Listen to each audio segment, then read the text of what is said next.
नमस्कार दोस्तों, आप लोग का अपना यूट्यूब चैनल रिजल्ट विथ आकाश में स्वागत है। जैसा कि दोस्तों आप लोगों को सी टेट का प्रीवियस ईयर के कुछ प्रश्न और कुछ ऐसे प्रश्न लिए जाते हैं जो आपके पेपर के लिए महत्वपूर्ण हो। तो दोस्तों हम लोग शुरुआत करते हैं आज की इस क्लास का और कुछ और प्रश्नों के बारे में अपनी समझ विकसित करते हैं। तो आइए देखते हैं आज का पहला प्रश्न हम लोग के सामने क्या आने वाला है। दोस्तों आप लोग इस वीडियो को लाइक कर दीजिए और जो लोग बाकी हैं चैनल से जुड़ने के लिए वो लोग चैनल को सब्सक्राइब करके जुड़ जाएं। आइए देखते हैं। देखिए पहला प्रश्न क्या दिया है, कह रहा है क्या विकास की किस अवधि में स्वतंत्रता की स्थापना, पहचान का विकास और अमूर्त सोच में से प्रत्येक विशेषता शामिल है। यानी कि देखिए क्या कहना चाह रहा है, कह रहा है कि विकास की वह कौन सी अवधि है जिसमें बालक या किशोर जो भी हो स्वतंत्र यानी कि आज़ाद रहना चाहता है, पहचान बनाना चाहता है, अमूर्त चीज़ों के बारे में सोचना चाहता है, अपने भविष्य के बारे में, भविष्य भी अमूर्त ही है, उसके बारे में सोचना चाहता है। तो कौन सी अवस्था होगी? तो मैं बताया हूँ, कभी भी देखिए पहचान यानी खुद की अपना वो चाहता है कि समाज के लोग हमको जाने, अमूर्त चीज़ों के बारे में वो सोचना चालू कर देता है, अपने को चाहता है कि मैं आज़ाद रहूँ, यानी कि वो कौन सी अवस्था हो गई? तो वह किशोरावस्था पर हो जाएगी। यानी कि मध्य बाल्य अवस्था, उत्तर बाल्य अवस्था, किशोरावस्था, प्रारंभिक वयस्कता, यानी क्या हो जाएगा हम लोग का किशोरावस्था। ऑप्शन नंबर 3 इसका सही उत्तर हो जाएगा। आइए फिर अगले प्रश्न को देखते हैं।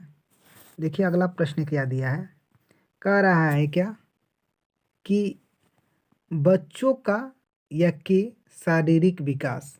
अब क्या है, बच्चों का जो शारीरिक विकास होता है वो क्या होता है, में केवल मात्रात्मक परिवर्तन होता है। मैं कई बार बताया हूँ कि देखिए वृद्धि में मात्रात्मक होता है और विकास में मात्रात्मक और गुणात्मक दोनों होता है। मात्रात्मक का क्या मतलब है? मात्रात्मक का मतलब जिसे हम माप सके, यानी मैं बोल सकता हूँ कि आपका वजन 50 kg है, आपकी हाइट 6 फीट है, तो ये क्या हुआ? ये मात्रात्मक है जिसे हम माप सकते हैं। तो बच्चों का शारीरिक विकास केवल मात्रात्मक होता है। आगे देखते हैं, केवल गुणात्मक होता है कि सटीकता से विकासात्मक प्रतिमानों की तुलना करके भविष्यवाणी की जा सकती है। सटीकता से भविष्यवाणी नहीं की जा सकती है। अब मैं कैसे कह दूं कि अगर आपका वजन अभी 50 kg है तो आने वाले 2 वर्ष के बाद भी आप 70 kg के होंगे, ऐसा कुछ नहीं है। शायद 40 kg का हो जाए, शायद 90 kg के भी हो जाए। एक व्यवस्थित और अनुक्रमिक तरीके से होता है, लेकिन अलग अलग बच्चों में विकास की दर अलग अलग होता है। यह दोस्तों सबसे अच्छा ऑप्शन है। क्यों? कि देखिए यह व्यवस्थित तो है। व्यवस्थित है कि मतलब क्या कि सबका, जैसे मान लीजिए कि यह अगर बच्चा होगा तो उसके 2 आँख होगी, एक कान होगा, मतलब 2 कान होगा, 2 पैर होंगे, तो ये एक तरीका तो व्यवस्थित है कि मानव का बच्चा ऐसा ही होगा, ठीक। लेकिन अलग अलग है, ये नहीं है कि सब बच्चे 9 महीना में मतलब कि चलना या माँ बाप का चलना ही शुरू कर दे। यानी कि हर बच्चे के लिए, हर बालक के लिए विकास क्या होता है तो अलग अलग होता है। यानी कि ऑप्शन नंबर हम लोग का डी इसका सही उत्तर हो जाएगा। अब देखिए विकास की कुछ विशेषता और भी जान लीजिए। निरंतरता का सिद्धांत, यानी कि हमेशा चलता रहता है। व्यक्तिगत विभिन्नताओं का सिद्धांत, मतलब कि इसके अनुसार प्रत्येक व्यक्ति अपने आप में अद्वितीय होते हैं, मतलब कि सभी का विभिन्नता अलग अलग होता है, क्योंकि आनुवंशिकता और पर्यावरण कारक उसे दूसरों से अलग बनाते हैं। यानी कि देखिए जो आनुवंशिकता है तो हर बालक में उसके माता पिता का गुण, मतलब कि आनुवंशिकता मतलब कि गुण वही, तो हर बालक के माता पिता भी अलग है, अब पर्यावरण भी अलग हो सकता है। सामान्य से विशिष्ट की ओर, यह आप लोग जानते हैं। फिर एक अंतर संबंध का सिद्धांत, अंतःक्रिया के मतलब कि आपस में अंतःक्रिया करके सीखते हैं। फिर एकीकरण का सिद्धांत, एकीकरण का सिद्धांत शारीरिक, मानसिक, संवेगात्मक, यानी कि क्या शारीरिक, मानसिक, संवेगात्मक, सामाजिक और नैतिक जैसे विकास के विभिन्न पहलू के एकीकरण से संदर्भित करता है, ठीक है। तो यदि इतना आप जानते हैं इस प्रश्न के बारे में तो आपका प्रश्न यहाँ से कभी भी गलत नहीं होगा, ठीक है दोस्तों। तो आइए फिर हम लोग अगला प्रश्न की बात करते हैं।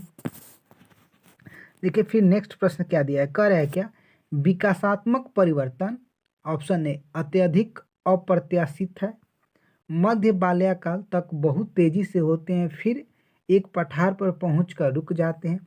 व्यक्तियों में अलग अलग दरों पर होता है। सामाजिक सांस्कृतिक संदर्भ में स्वतंत्र होता है। तभी हम लोगों ने पढ़ा है क्या कि विकास व्यक्तियों में अलग अलग होता है। देखिए, एक प्रश्न के बारे में यदि उतना हम लोग पढ़े तो हम लोग का अगला प्रश्न अपने आप ही बन गया। ठीक है, फिर आइए हम लोग आगे देखते हैं। अब देखिए क्या कह रहा है। कह रहा है क्या कि निम्नलिखित में से कौन सा पियाजे द्वारा दिया गया चरण और विशेषता का सही युग्म है। अब देखिए, पहले पियाजे के बारे में आप जानते हैं, उनकी 4 अवस्था उन्होंने दिया क्या। एक संवेदी क्रियात्मक अवस्था 0 से 2 वर्ष। आप एक बार सुनिए और ज़्यादा चीज़ों को लिखने के चक्कर में नहीं पढ़ना है। अगर आप लोग बने रहेंगे तो आप लोग को सुनते सुनते याद हो जाएगा और समझ विकसित हो जाएगा। और जैसे याद और समझ हो गया तो यही आपके साथ एग्जाम में जाएगा, न कि आपकी नोटबुक जाएगी। तो देखिए, पियाजे ने 4 अवस्था दिया। कितने दिया? तो 4 अवस्था दिया। पियाजे को विकासात्मक मनोविज्ञान का मतलब कि वैज्ञानिक कहा जाता है। इन्होंने 4 अवस्थाएं दिया। संवेदी क्रियात्मक अवस्था, पूर्व संक्रियात्मक, मूर्त संक्रियात्मक, औपचारिक संक्रियात्मक। संवेदी का एज देख लीजिए 0 से 2, पूर्व संक्रियात्मक 2 से 7, मूर्त संक्रियात्मक 7 से 11, औपचारिक 7 से 15, 16 या आगे तक। अब देखिए, संवेदी में क्या होता है, जिसका एज 0 से 2 वर्ष है। इंद्रियों के माध्यम से लड़का सीखता है, अनुकरणीय व्यवहार करता है, यानी कि अनुकरण करेगा। मूर्त संक्रियात्मक का बड़े बात करें जो 2 से 7 होता है, भाषा का विकास होता है। इसमें अहम केंद्रवाद पाया जाता है और जीववाद पाया जाता है। फिर मूर्त संक्रियात्मक की बात करें तो तर्क शुरू कर देता है और वर्गीकरण भी करने आ जाता है और संरक्षण भी इसको करने आ जाता है। अब औपचारिक संक्रियात्मक की बात करें तो सामान्य से विशिष्ट की ओर जाता है। इसमें बालक औपचारिक अभिसारी समझने लगता है।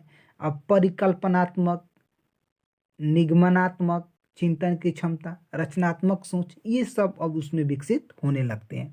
तो देखिए, कर है चरण अमूर्त संक्रियात्मक अवस्था, विशेषता परिकल्पनात्मक, निगात्मक सोच। तो हम लोग का ऑप्शन तो यही मिल गया यहीं पर, ये सही है। फिर आगे भी चेक करते हैं। अब देखिए, संवेदी चालक, इसमें विशेषता प्रतीकात्मक सोच नहीं होता है। पूर्ण संक्रियात्मक में संरक्षण नहीं होता है। हमारा मूर्त संक्रियात्मक में संरक्षण होता है। मूर्त संक्रियात्मक विशेषता अमूर्त तक, ये भी नहीं होता। यानी क्या, हम लोग ऑप्शन नंबर इसका सही उत्तर हो जाएगा क्या कि पियाजे द्वारा दिया गया चरण अमूर्त संक्रियात्मक अवस्था, जिसमें परिकल्पनात्मक निगमनात्मक सोच बच्चे के अंदर विकसित होता है। यानी कि ऑप्शन नंबर ए हमारा सही उत्तर हो जाएगा। आइए फिर कुछ और बात करते हैं। देखिए, अगला प्रश्न क्या दिया है। अगला कह रहा है क्या, लेबागोस्की के सिद्धांत में भौतिक वस्तुएं जैसे कैलकुलेटर, कंप्यूटर के साथ साथ बौद्धिक ढांचे कैसे भाषा क्या कहलाते हैं। अब देखिए, लेबागोस्की के सिद्धांत के अनुसार क्या क्या कैलकुलेटर दिया है, कंप्यूटर के साथ साथ बौद्धिक ढांचे, ये सब क्या कहलाते हैं।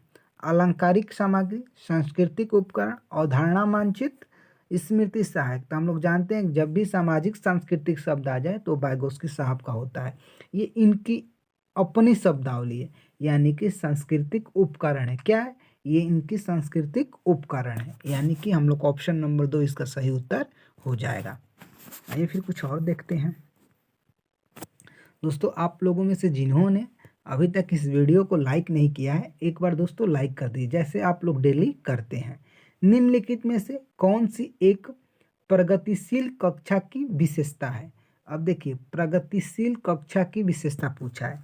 सामग्री केवल प्रदर्शन के लिए है, बैठने की व्यवस्था तय है, औपचारिक परीक्षा के माध्यम से वर्ष के अंत में बच्चों का मूल्यांकन किया जाता है, शिक्षिका बच्चों को अवधारणात्मक समझ को सक्षम करने के लिए सीखने के अवसर प्रदान कर दे रही है। अब प्रतिभास मतलब कि प्रगतिशील कक्षा है, अगर उसमें बच्चों को अवसर मिल रहा है तो इससे बेहतर क्या हो सकता है। इससे बेहतर कुछ नहीं हो सकता है। वो भी किस पर आधारित? तो अवधारणात्मक समझ यानी कि कंसेप्ट पर आधारित है। यानी कि हम लोग ऑप्शन नंबर 4 इसका सही उत्तर हो जाएगा। फिर आगे आइए, आगे हम लोग देखते हैं। अब देखिए, अगला प्रश्न क्या दिया है कह रहा है क्या कि हावर्ड गार्डनर के अनुसार बुद्धिमत्ता को इकाई गुण के रूप में प्रस्तावित किया। बुद्धि को दो कारक विभाजित किया, सामान्य और विशिष्ट। ये तो स्पेयरमैन का, ये तो होगा ही नहीं। बुद्धि को गुणों को तीन आयाम, संक्रिया, सामग्री और उत्पाद के आधार पर वर्गीकृत किया, ये भी नहीं है। तर्क दिया कि बुद्धि कई अलग अलग प्रकार की होती है। हाँ, हावर्ड गार्डनर का कौन सा सिद्धांत है? तो बहुबुद्धि सिद्धांत। यानी इन्होंने तर्क दिया है कि बुद्धि अलग अलग होती है। अब देखिए, हावर्ड गार्डनर के बहुबुद्धि सिद्धांत का उसमें उन्होंने क्या, तो इसमें 8 प्रकार की बुद्धि शामिल की है। अब एक बार उसको बस आप समझ लीजिए।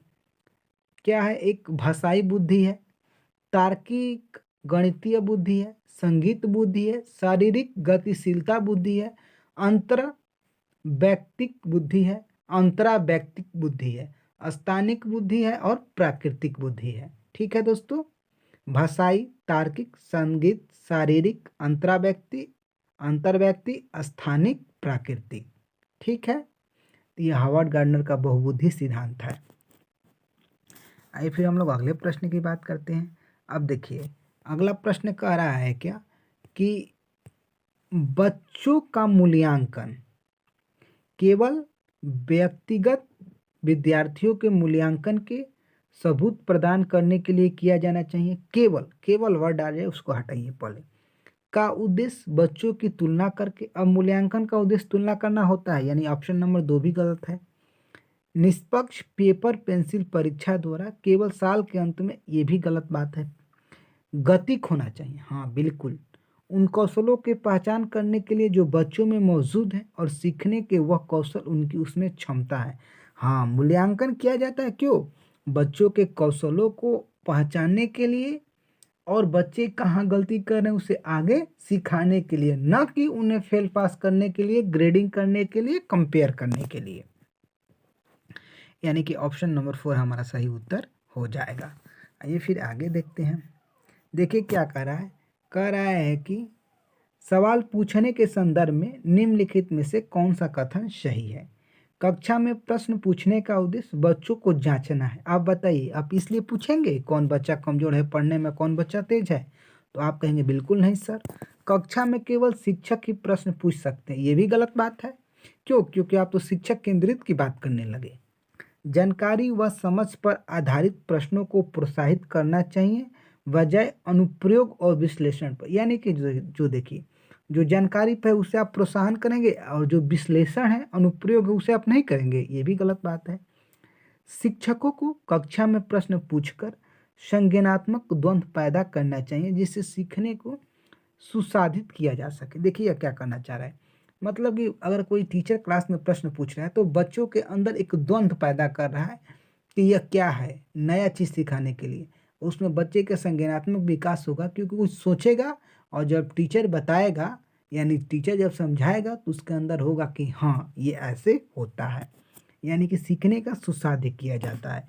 यानी कि ऑप्शन नंबर 4 हमारा सही उत्तर हो जाएगा। आइए फिर अगले प्रश्न को देखते हैं। देखिए अगला प्रश्न क्या दिया है। कह रहा है क्या, निम्नलिखित में से कौन सा सिद्धांत समावेशी शिक्षा के दर्शन का आधार है। अब किसका? समावेशी शिक्षा। भेदभाव समावेशी शिक्षा में चलता है? तो आप कहेंगे नहीं। समता चलता है, नामनीकरण भी नहीं चलता है, रूढ़िवादिता भी नहीं चलता है। यानी क्या? समता ही समावेशी शिक्षा का इसमें एक विकल्प है। यानी कि ऑप्शन नंबर 2 इसका सही उत्तर हो जाएगा। आइए फिर कुछ और बात करते हैं। देखिए क्या कह रहा है। कह रहा है निम्नलिखित में से कौन सा किसी व्यक्ति के चलने फिरने और संतुलन और मुद्रा बनाए रखने की क्षमता को प्रभावित करता है। अब बताइए, आपका सारा चलना फिरना घूमना कौन नियंत्रित करता है? स्वालीनता, मस्तिष्क पक्षाघात, पठन वैकल्प, वाक्वादिता। तो कौन करता है? तो हम लोग का करता है मस्तिष्क। यानी कि क्या? मस्तिष्क पक्षाघात, क्योंकि मस्तिष्क से ही सब कुछ होता है। यानी कि हम लोग को ऑप्शन नंबर 2 इसका सही उत्तर हो जाएगा। आइए फिर हम लोग आगे बात करते हैं, देखते हैं और हम लोग के सामने कौन सा प्रश्न आ रहा है। दोस्तों, आप लोगों में से जो लोग वीडियो को लाइक नहीं किए हैं, लाइक कर दें, और चैनल से जो लोग नहीं जुड़े हैं, आप लोग सपोर्ट के रूप में जुड़ जाएं। देखिए क्या कह रहा है कि विशिष्ट अधिगम अक्षमता वाले विद्यार्थियों को शामिल करने के लिए एक शिक्षक को निम्न में से किससे बचना चाहिए। अब शिक्षक को बचना है यानी कि इसमें निगेटिव ढूंढना है। लंबे कार्यों को यथाचित छोटे खंडों में बांटना, बिल्कुल सही बात है। आप पूरी मतलब एक चैप्टर पढ़ाए तो कई बार पूरा चैप्टर नहीं पढ़ाएंगे, तोड़ तोड़ के छोटे छोटे खंडों में पढ़ाएंगे। उपयोग में आने वाली रणनीतियों को संकेत प्रदान करेंगे, बिल्कुल जो बच्चों को उपयोग के लिए उसे आप हल्का हिंट जरूर करेंगे। नियमित गुणवत्तापूर्ण प्रतिपुष्टि प्रदान करेंगे, फीडबैक देना आपका फर्ज है। कार्य पूरा करने के लिए कठोर समय निर्धारित करेंगे। यह नहीं है कि आप कह दें कि आप आज छुट्टी नहीं होगा, आज 24 घंटा आप लोग कार्य ही करेंगे, तो आप ऐसा कोई कठोर सीमा नहीं दे सकते हैं। यानी कि ऑप्शन नंबर 4 से एक अध्यापक को बचना चाहिए। आइए फिर कुछ और सीखते हैं। देखिए क्या कह रहा है क्या कि एक सामाजिक रचनात्मक कक्षा में क्या सीखना गैर प्रासंगिक है। शिक्षक कक्षा और विद्यार्थी के सीखने पर पूर्ण नियंत्रण रखते हैं। शिक्षार्थी दूसरे और शिक्षकों साथ बातचीत करके ज्ञान का निर्माण करते हैं। आकलन योग्यता और मानवकृत होता है, तो आकलन से नहीं मैटर है। क्यों? क्योंकि सामाजिक रचनात्मक कह रहा है। विद्यार्थी एक दूसरे और शिक्षक के साथ बातचीत करके ज्ञान का निर्माण करते हैं। यानी कि ऑप्शन नंबर हमारा सी सही हो जाएगा क्या, कि विद्यार्थी एक दूसरे के साथ और शिक्षक के साथ बातचीत करके ज्ञान का निर्माण करते हैं। यानी वह कि सामाजिक, अगर सामाजिक समाज से जुड़ा हुआ कक्षा है तो, यानी कि ऑप्शन नंबर 3 हमारा सही उत्तर हो जाएगा। आइए फिर आगे देखते हैं। देखिए अगला प्रश्न क्या दिया है, कह रहा है क्या, देखिए क्या कह रहा है क्या, राष्ट्रीय शिक्षा नीति 2020 के अनुसार निम्नलिखित में से कौन सा कथन सही है। क्या सही है? सभी स्तर पर एक भाषावाद का अभ्यास किया जाना चाहिए। अब देखिए पहले तो अभ्यास किया जाना चाहिए, यह सेंटेंस ही गलत है, यानी कि ऑप्शन नंबर 1 गलत है। रट कर सीखने और परीक्षा के लिए सीखने पर जोर दिया जाना चाहिए, ये भी गलत है क्योंकि रटना सही नहीं है। दिव्यांग विद्यार्थियों के लिए प्रायोगिक के प्रयोग से हतोत्साहित नहीं, प्रोत्साहित करना चाहिए। शिक्षार्थियों को उनके सीखने के पक्ष और कार्यक्रम को चुनने के लिए लचीलापन प्रदान करना चाहिए। यानी कि जो हम लोग की NEP 2020 है, यानी न्यू एजुकेशन पॉलिसी 2020 है, उसके अनुसार शिक्षार्थियों को उनके सीखने के पथ और कार्यक्रम को चुनने के लिए लचीलापन प्रदान होना चाहिए। यानी कि ऑप्शन नंबर 4 हम लोग का सही उत्तर हो जाएगा। आइए फिर कुछ और देखते हैं। कह रहा है क्या, विद्यार्थियों के अधिगम को सुसाध्य करने के लिए एक शिक्षिका द्वारा विद्यार्थियों को कक्षा, चर्चा और अन्य गतिविधियों में भाग लेने से करना चाहिए। क्या? रचनात्मक हतोत्साहित बिल्कुल गलत है। अर्थपूर्ण हतोत्साहित गलत है। सहयोगात्मक प्रोत्साहित सही है। अर्थहीन गलत है। यानी कि क्या, विद्यार्थियों के अधिगम को सुसाध्य करने के लिए एक शिक्षिका द्वारा विद्यार्थियों को कक्षा में चर्चा और अन्य सहयोगात्मक गतिविधियों में भाग लेने के लिए प्रोत्साहित करना चाहिए। यानी कि ऑप्शन नंबर 3 हमारा सही उत्तर हो जाएगा। आइए फिर कुछ और देखते हैं। देखिए क्या कह रहा है क्या, बच्चे मुख्यतः कैसे सोचते व सीखते हैं। कह रहे सूचना के निष्क्रिय ग्रहणकर्ता के रूप में, निष्क्रिय शब्द ही गलत है। सजा के डर से, यही गलत है। संसार में स्वयं क्रिया करके जिसमें सामाजिक अंतःक्रिया शामिल हो। उत्तेजना प्रतिक्रिया संघों का गणना करके नहीं। क्या? संसार में स्वयं क्रिया करके, मैंने बच्चे ज्ञान का स्वयं निर्माण करते हैं। यह किसने कहा है? तो यह पियाजे ने कहा है। यानी कि हम लोग ऑप्शन नंबर 3 सही हो जाएगा। आइए फिर कुछ और देखते हैं। कह रहा है क्या, राष्ट्रीय शिक्षा नीति 2020 शास्त्रीय भाषा के अध्ययन को किस रूप में अनुशंसा करती है। कह रहा है माध्यमिक स्तर पर एक अतिरिक्त विकल्प के रूप में, त्रिभाष सूत्र के अंतर्गत एक विकल्प, शिक्षा में भाषा नीति के अंतर्गत द्वितीय भाषा के रूप में, त्रिभाष सूत्र के अंतर्गत आधुनिक भारतीय भाषा के रूप में। देखिए आप लोग को जो एनईपी का पीडीएफ दिया गया है या एक वीडियो भी दिया गया है, अगर जो लोग देख लिए तो उनका एक भी मतलब नई शिक्षा नीति से प्रश्न गलत नहीं होते हैं। और आप लोगों में से जिन्हें अभी पीडीएफ नहीं मिला है, यदि वो वीडियो नहीं देखे हैं, तो आप लोग टेलीग्राम ग्रुप को ज्वाइन करिए या व्हाट्सएप ग्रुप को ज्वाइन कर एडमिन को मैसेज कर दें, आपको पीडीएफ मिल जाएगा। दोस्तों उस पीडीएफ में इतना कंटेंट है कि कम समय में आपको न्यू शिक्षा नीति है इस एक भी प्रश्न गलत नहीं होने देगा। तो देखिए, शास्त्रीय भाषाओं की बात उसमें क्या कहेगी, माध्यमिक स्तर पर एक अतिरिक्त विकल्प के रूप में सिखाइए। जितनी भी शास्त्रीय भाषा है उसे माध्यमिक स्तर पर आप एक विकल्प के रूप में सिखाएं, यानी कि ऑप्शन नंबर ए हमारा सही उत्तर हो जाएगा। आइए फिर कुछ और देखते हैं। कह रहा है क्या, निम्नलिखित में से कौन सी सहारा मदद देने से संबंधित युक्ति है। अब क्या कह रहा है, विद्यार्थियों को उनके स्तर के ऊपर पाठ सामग्री और अभ्यास कार्य देना, ये तो बिल्कुल गलत है। विद्यार्थियों को उनके स्तर से कम पाठ्य सामग्री और अभ्यास कार्य देना।